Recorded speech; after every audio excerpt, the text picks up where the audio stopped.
Assalamualaikum warahmatullahi wabarakatuh.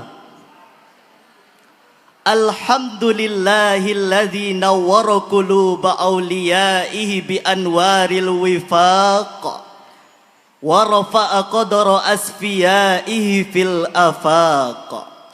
Wassalatu wassalamu ala sayyidina Muhammad wa ala alihi wa ashabihi ila yaumit talaq. Amma ba'd. Dewan Hakim yang arif dan bijaksana, hadirin sebangsa dan setanah air yang kami banggakan.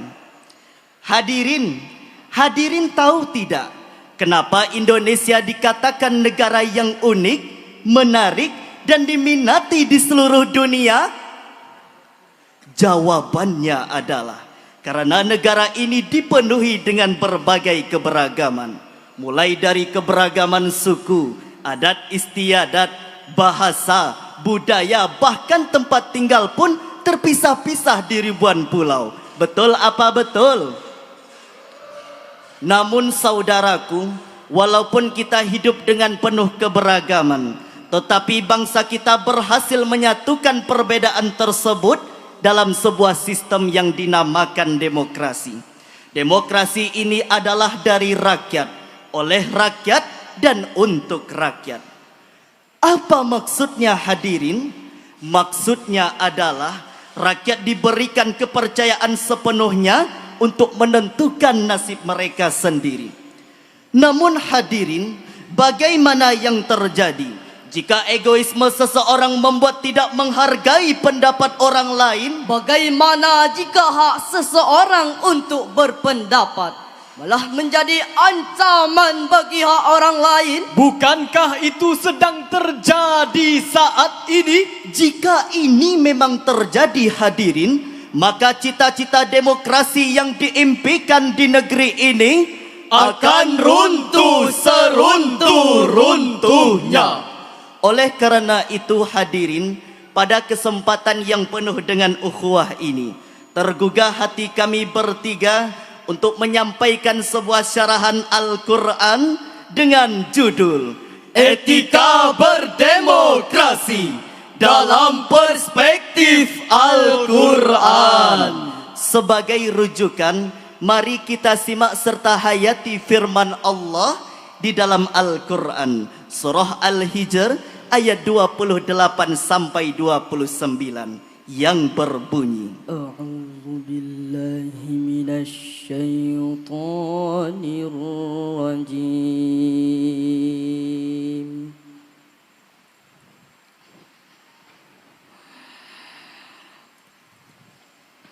Bismillahirrahmanirrahim.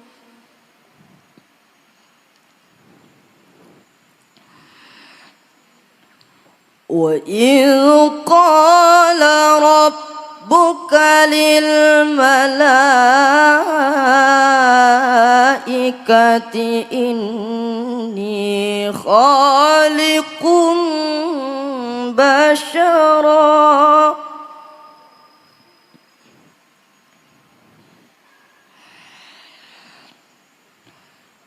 min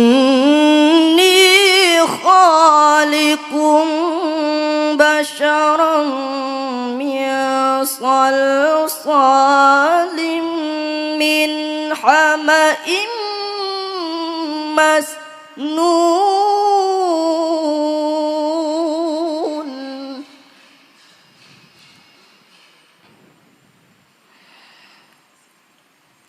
fa idza sawaituhu wa nafakhtu fihi min ruhi faq'u lahu sajidin. Aku berlindung kepada Allah dari godaan setan yang terkutuk. Dengan nama Allah yang Maha Pengasih, lagi Maha Penyayang. Ingatlah ketika Tuhanmu berfirman kepada malaikat, sesungguhnya Aku akan menciptakan seorang manusia dari tanah liat kering, dari lumpur hitam yang dibentuk. Maka apabila aku telah menyempurnakan kejadiannya dan telah meniupkan roh ciptaanku ke dalamnya, menyungkurlah kamu kepadanya dengan bersujud. Hadirin rahimakumullah, ayat tersebut menegaskan bahwa manusia bukanlah makhluk biasa, melainkan makhluk yang luar biasa. Apa alasannya hadirin? Ada dua alasannya. Yang pertama, nafakhtu fihi mir ruhi. Pada diri manusia ditiupkan ruh ilahi. Dan yang kedua adalah faqa'u lahu sajidin. Malaikat bersujud kepada manusia. Dengan peniupan roh ilahi tersebut, manusia dikaruniai akal untuk menentukan apa yang baik ataupun buruk menurut dirinya sendiri. Salah satunya adalah kenikmatan bermusyawarah. Menurut Ahmad Mustafa Al-Maraghi, di dalam Tafsirul Maraghi, jilid 4 halaman 196 sampai 197 menjelaskan bahwa demokrasi dan musyawarah kita bisa menilai kecerdasan, kecintaan, dan keikhlasan terhadap kemaslahatan umat, serta memahami perbedaan kemampuan individu untuk memilih pendapat yang terbaik dalam menyukseskan kesepakatan bersama. Hal ini hadirin sejalan dengan pendapat Profesor Dr. Wahbah Az-Zuhaili di dalam kitabnya Tafsirul Munir jilid 7 halaman 115 menjelaskan bahwa demokrasi dan musyawarah memiliki nilai-nilai positif. Di antaranya yaitu demokrasi dan musyawarah memiliki nilai-nilai penghormatan terhadap orang-orang yang diajak berdemokrasi dan juga bermusyawarah. Memilah permasalahan yang diajukan dengan menampung berbagai pandangan yang ada, serta menyatukan langkah dan memilih pandangan yang tepat. Sodik Jawad Sulaiman, seorang pemikir dari Oman dan mantan duta besar Oman untuk Amerika Serikat yang wafat pada tahun 2021 Masehi, pernah menulis tentang demokrasi dalam artikelnya yang berjudul Democracy and Shura yang terbit pada tahun 1996. Menurutnya hadirin, demokrasi dan syura memiliki beberapa persamaan. Yang pertama, sama-sama menganggap bahwa pertimbangan kolektif lebih baik daripada pertimbangan individual. Kedua, sama-sama menganggap pertimbangan mayoritas cenderung lebih komprehensif dan akurat dibanding pertimbangan minoritas. Yang ketiga, sama-sama menganggap semua orang memiliki hak dan tanggung jawab yang sama. Lalu hadirin, bagaimanakah Al-Quran berbicara tentang etika berdemokrasi? Sebagai jawabannya, mari kita simak serta hayati firman Allah di dalam Al-Quran surah Asy-Syura ayat 37 sampai 38 yang berbunyi, Walladzina yajtanibuna kabairal ismi wal fawahish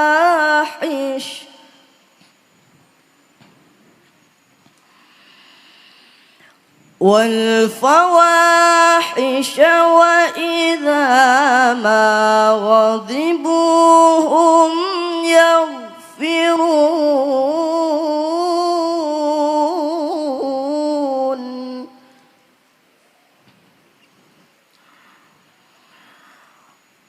والذين استجابوا لربهم وأقاموا الصلاة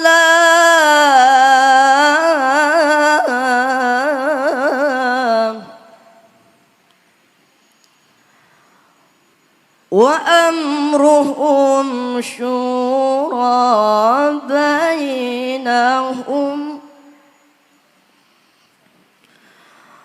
ومما رزقناهم ينفقون صدق الله العظيم. Kenikmatan itu juga lebih baik dan lebih kekal bagi orang-orang yang menjauhi dosa-dosa besar dan perbuatan-perbuatan keji. Dan apabila mereka marah, segera memberi maaf. Juga lebih baik dan lebih kekal bagi orang-orang yang menerima, mematuhi seruan Tuhan dan melaksanakan salat, sedangkan urusan mereka diputuskan dengan musyawarah di antara mereka. Mereka menginfakkan sebagian dari rezeki yang kami anugerahkan kepada mereka.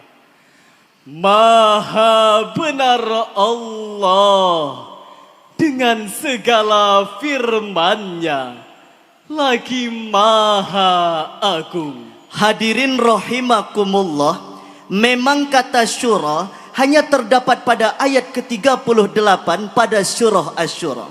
Tetapi hadirin, kedua ayat tersebut penting untuk kita memahami apa sebenarnya yang dimaksud dengan syura itu sendiri. Pada ayat ke-37 dan ke-38, Allah ingin menekankan bahwa ada kenikmatan yang besar yang ingin Allah berikan kepada manusia. Ketika manusia menjauhi dosa besar, menjauhi perbuatan keji, memberikan maaf, mematuhi perintah Allah, bermusyawarah, dan menginfakkan sebagian rezekinya, maka itu kebaikan dan kekal bagi mereka. Muqatil bin Sulaiman, seorang ulama klasik yang wafat pada tahun 150 Hijriyah, di dalam kitabnya Tafsirul Kabir juz 4 halaman 772 menafsirkan kalimat wa amruhum syura bainahum dengan mengatakan, sebelum Islam dan sebelum Nabi Muhammad sallallahu alaihi wasallam hijrah ke Madinah, orang-orang pada waktu itu sudah mentradisikan musyawarah ketika mereka hendak memutuskan sesuatu. Lalu Allah memuji mereka atas perbuatan tersebut.